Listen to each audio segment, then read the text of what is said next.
Hello, dear students. Today we have to perform our 12th practical of programming with Python. So, without wasting time, I am moving towards the theory content of practical number 12. Okay. So, in practical number 12, we have to demonstrate the use of built-in modules and user-defined modules. Okay. We have already known that we have already learned that there are built-in functions. Okay, like a way there are built-in modules also, there are built-in packages, okay, that we can use and we can perform our operations. Okay. What is the practical significance while developing a computer application? More often than not, a line of code can go beyond the developer's control. Such codes are tightly coupled and hence are difficult to manage. Also, one cannot be reuse such code in other similar application. But Python supports a modularized coding which allow a developer to write a code in a smaller blocks. That code anybody can use in their applications. Okay, so it increase the reusability. Okay, so module can be defined functions, classes and variables. A module can also includes a runnable code. By using a module, students will be able to group related code that will make the code easier for them to understand and use. So we are going to see how what are the built-in modules, okay, and what are the user-defined modules. Okay, so these are the practical outcomes: basic knowledge, discipline knowledge, experiments and practices, engineering tools, individuals and teamwork, long life learning.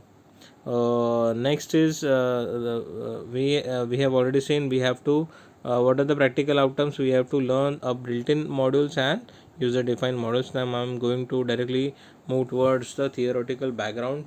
So first is a built-in module.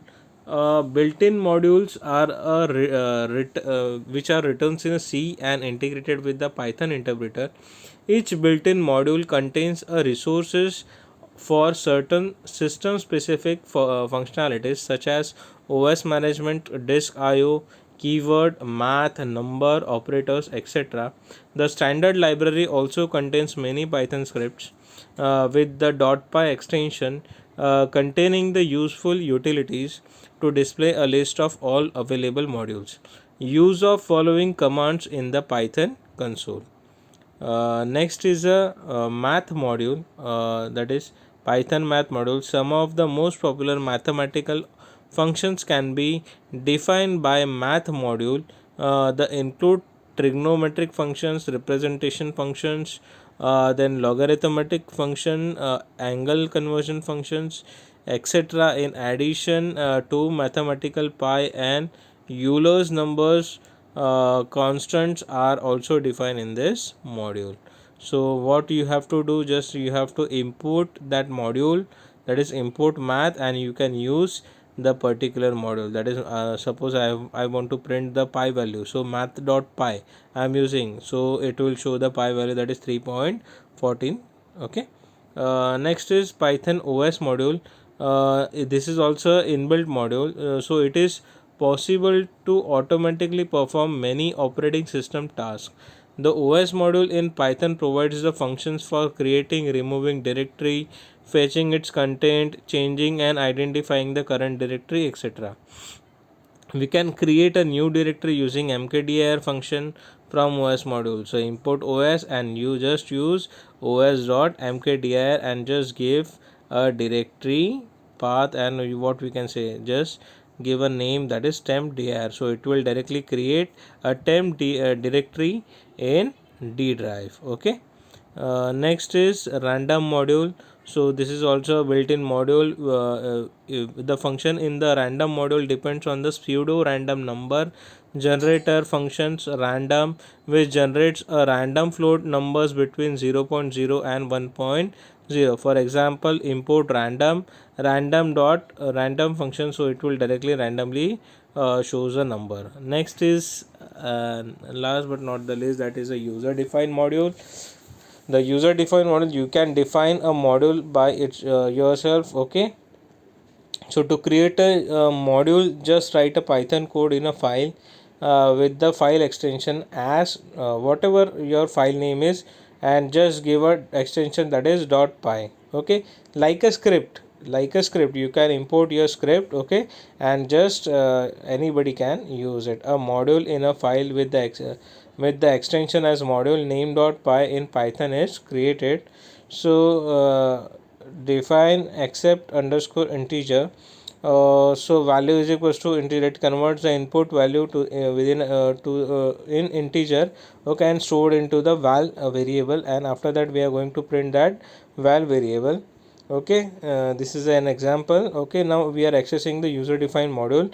Just import the module. Okay, just write import and specify your module name. So what is your module name? Suppose you have given a test.py, so just specify test.py. So after that your module is going to be import, and it just asks for enter the integer value. So when I'm using a 22, so it will directly show me the result. The integer value is 22, like a script. It is only the script which we can called as user defined module. Okay, so what you have to do, there are practical related questions. You have to import the math module and you have to perform this practical. You have to find the values for this. Okay, then next you have to find out the output for the random using random module, and also you have to import a date time module. So you have to find the value for this. So just find out then output. Okay, next in exercise you have to write a Python program to create a user defined module that will ask your college name, and it will display the name of college. Next you have to write a Python program that will calculate the area and circumference of a circle using inbuilt math module. And after that, last but not the least, you have to write a Python program that will display a calendar by given month using a calendar module. So you have to perform these three practicals. Okay, these three programs at your home. Okay, and forward this program in my personal WhatsApp chat. Okay,